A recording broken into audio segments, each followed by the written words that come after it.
So here we're going to look at a way to close out a 112 bear trap.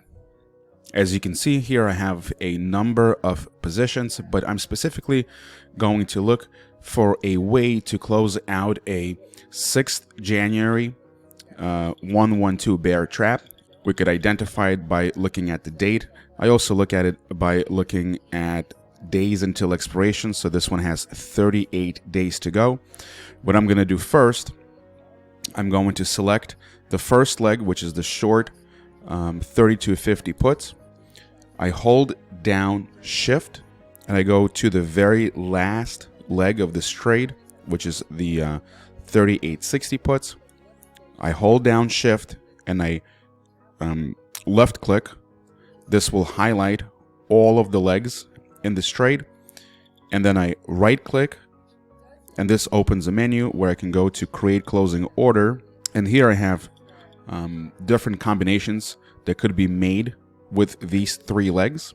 And I do notice that none of these are actually a 112 bear trap structure. So I can't possibly close this trade out of this specific menu. Now let's take a look at another way that this trade can be closed. So here we are. I opened the Analyze tab. Now I went over to January 6th expiration with 38 days. Those are the same exact options I was looking to close from the previous menu, and I couldn't do so. So here's another way.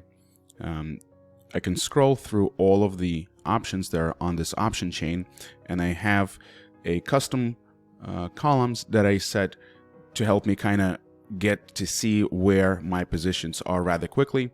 So as you can see here, I have 5 longs at 38.60. I have 5 short puts at 38.30, which is the put debit spread of my 112 bear trap. And if I scroll up to look for my short out of the money puts, they're at 32.50, and there are 10 of those.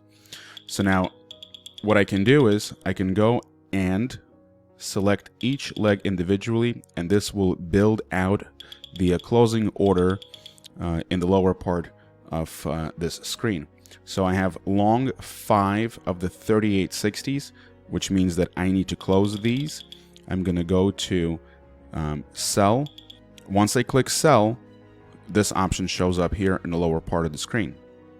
Now I need to hold down the control button on my keyboard to select another option that's going to be grouped together as part of one single order. And here I have short 3830s, which means I need to buy these.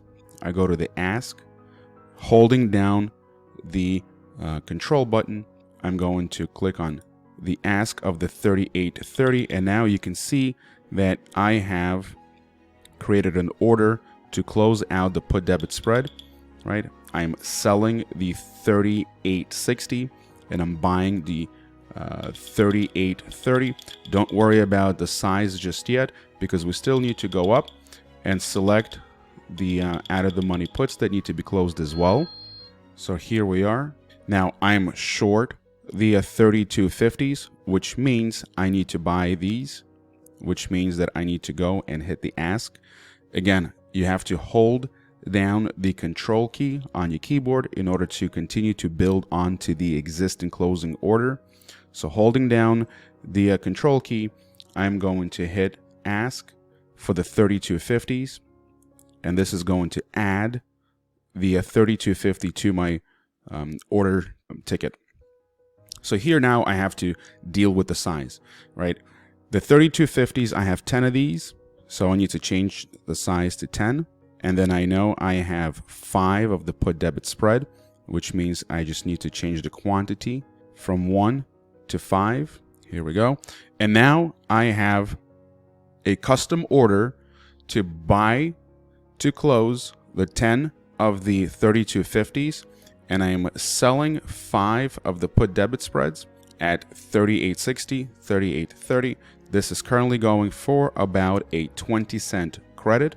The way I would do it, I would probably watch the midpoint for a couple of minutes just to get an idea where this trade is trading, in what range.